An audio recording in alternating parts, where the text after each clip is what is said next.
Oh, is that on yours? Yeah, she was like covert recording. That was half recording. So you guys have been on tour for a while. How long have you been on tour? Forever. Since March 3rd, so that's, yeah, like 2 weeks, I think. This Yeah. is the smack dab middle of our tour. Yeah. I know. Yeah. What was the best thing that happened on the whole tour? What's the coolest story? Coolest? Well, we've had some crazy misadventures that are great stories, but at the time it was kind of terrifying. Yeah. I won't say the city. Yeah. But we almost got kidnapped by our sound guy. What?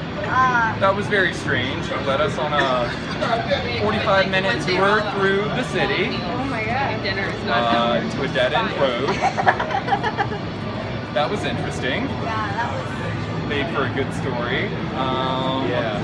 Oh, and then the other night, after the bar had closed, we were hanging out with another band, just kind of chit-chatting.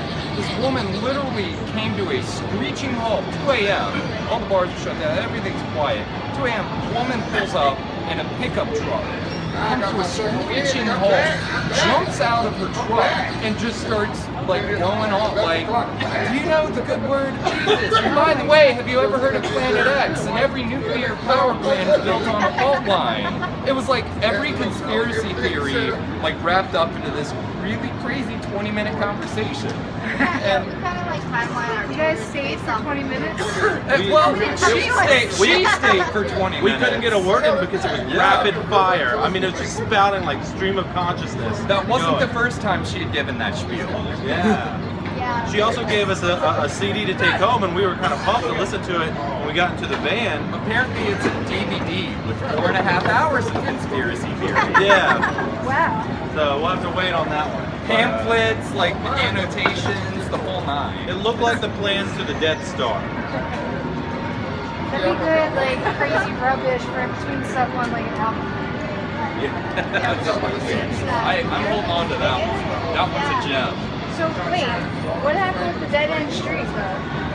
Eventually he got out of the van and we shut the door, locked it, and got the hell out of Dodge as quick as possible. It was really scary though, because at first he only wanted me and him to go park our van, and there was no parking. Huge city, so there's no parking with our trailer, and Just strange circumstances surrounding the whole we thing. decided not to stay there for the night Yeah. anyway. We got the whole van, and we were leaving, and he just jumps in the van. And He did. He's like, oh, by the way, you got give me a ride home, right? And we're like, okay, we figure he lives around the corner somewhere. No, we keep it's 45 minutes we away. keep driving, and then we keep driving.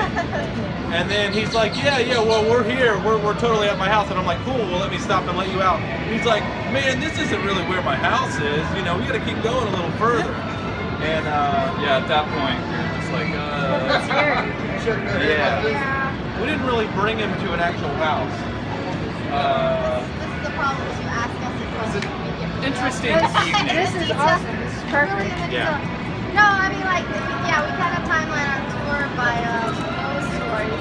Yeah, Kind of like from weird to weird to weird, but like to I guess really weird. on a positive note, like we've been playing a lot of new cities for the first time, and we've been like pretty well received. And a couple of places like people like knew the words to our songs, like had done us up before, and That's really excited. It's been a fun tour so far. One of the coolest parts is just getting to meet like all of these bands, you know, that we played with, and hang out with them, drink with them, and like, you know, get to know people in, you know, from all over the states, really, you know. It's fucking a blast. It's so much fun, you know, just hanging out and keeping up with them. That kind of answers my next question. Like, what was your favorite part of the tour so far? That, I mean, every night, I can't even remember saying St. Louis was really fun. Because, Oh, yeah, that was cool. It was like a festival kind of situation. And, Danger! anyway, Are you taking a soda beer? yeah, it was like a festival kind of situation, and all the bands, like we knew none of the bands, and the whole scene there, we didn't know anything. It just became like instant family. Yeah. It was such a tight knit community of like people in bands and fans of the bands. I mean, there were people from Utah, people from Alaska, people from like the East Coast, and it was just really fun because we all had this kind of camaraderie that a lot of us were on the road. Yeah, it was really welcoming for sure. Yeah. Well, and being here at Southside, we're kind of just in the middle of it, like going out of it. This would definitely be a highlight. It's our third year playing here, and this is always fun. It's always just the best kind of crazy fun. It's definitely insane. Yeah. Where are you guys going next? So, After Southside. San Antonio. We've got We've got a few more showcases here, and then we're going to do San Antonio, Houston, Beaumont, back down to the bottom. Pretty much I-10 all the way east to get back home to South Carolina. Yeah, once we're done here, we have another week and a half. So something like 33 shows, like 26 days Yep. or something. There's what it ends up being. And, you know, it's always funny because like once the end of the tour comes, we're finally like in the zone and it's like, oh, we've got 3 more shows. Yes. Like it seems like it ends too soon, you know?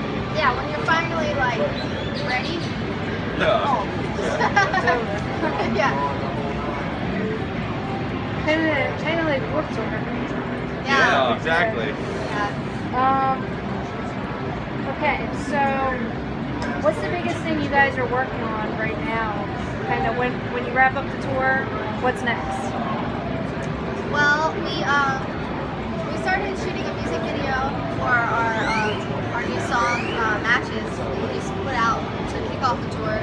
So we're gonna finish that up and put that out when we get back home, and then release more new music and finish recording an EP and go on another tour and Yeah.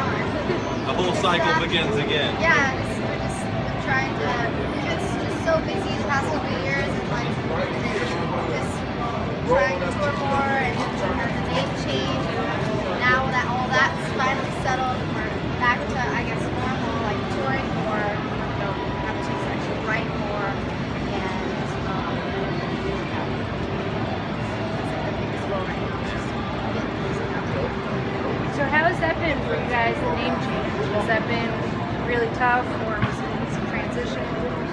Well, honestly, it really sucks for the people who've been following us for, you know, years. It's one of those weird things, like all of a sudden it's just, boom, by the way, this is totally different, you know? And I feel like there's a mutual kind of, you know, strange feeling about it, and there's nothing we could do. We've decided to do this, and we're going to move forward with it. But at the same time, it is very jarring, you know? Just, like 5 years, and then, this is probably the right thing to do. Yeah. We started posting like some like kind of nods that something was going to happen, that we were going to change. I think that a lot of our fans were surprised that we decided to do the name change, but everybody's really understanding and welcome to the new name. And I mean, yeah, I don't regret it at all. I think we made the right decision. I think it was the right thing to do, and yeah. It's still funny because even we are still getting used to it. Like even during our shows, we'll catch ourselves almost saying the wrong name. I'm like, no, Glass Mansions now. Oh yeah, no, and yesterday yeah. I was trying to like log into our Instagram and it wouldn't let me in, and I'm like what? This is totally the right password. What am I doing? And I put our old name in, and I was just like out of habit. So I guess social media stuff has been a little weird, just getting the word out to people. I guess that. Yeah, I mean, we're still trying to make sure everybody knows. it's like a transitional process, you know. It's going to take a little time, but we're hoping, especially after like doing this tour and kind of putting out the single Under Glass Mansions, is kind of setting in for everyone, including us.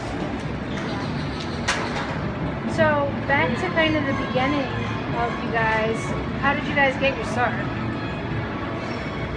Well, let's see. So, I guess, right now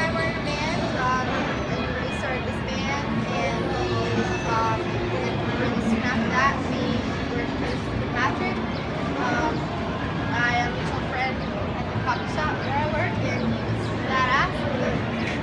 Loved him with leather jackets, and brought him in, and we ended up doing like a acoustic tour, and then we went through a bunch of drummers, and then John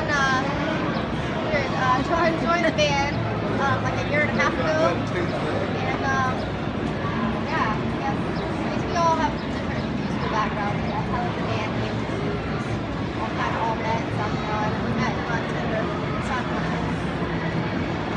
Obviously swipe right. No, we met him, we found him on Craigslist. How could you say no to this face? Yeah, that mustache though.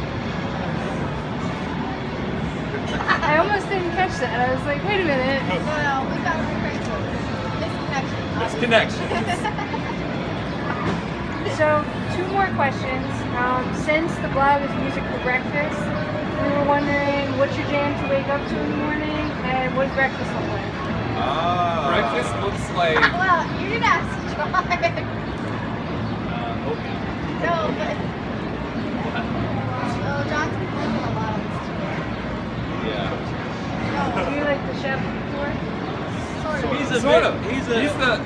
He's very innovative in his cuisine.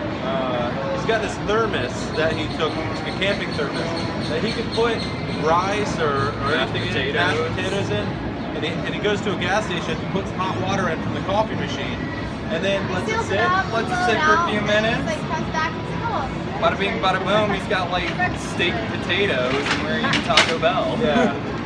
So yeah, breakfast looks like tacos."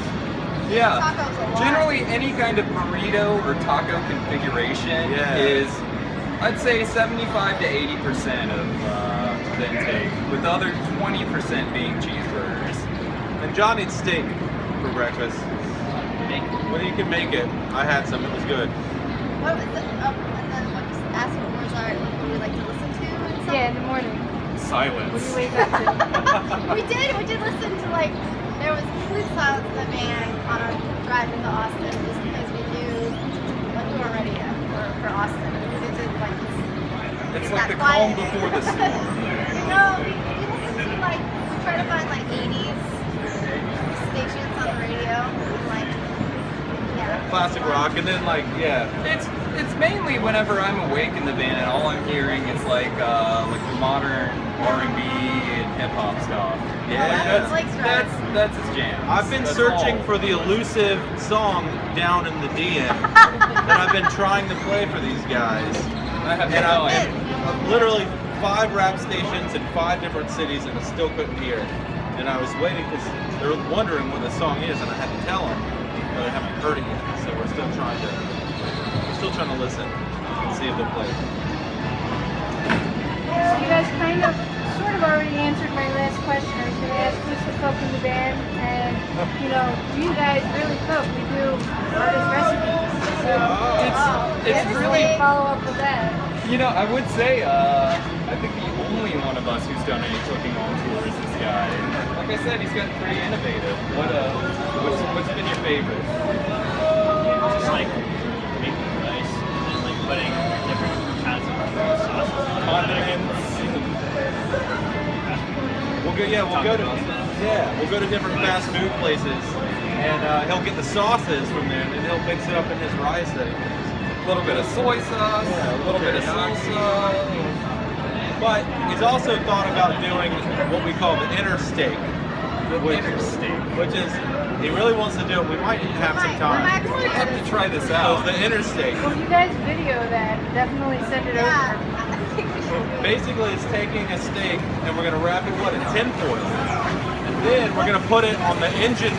We're gonna put it on the engine block of the van, and then we're gonna drive a couple hours and let it cook. A few hours. What do you say? Like about an hour and a half for medium rare? Yeah. Mid rare. You don't want to go too high with the steak. We also thought about tailpipe potatoes. That's our other thing. We're gonna put a couple baked potatoes or something in the tailpipe. See how that works out. I don't know if you guys die after eating that. I mean, I'm not. Well, he's gonna try it out. The last steak of your life. He's the brave one. Cool, well that's it. Thank you guys so much. Thank you. Sorry about that. Yeah. What are you sorry for? That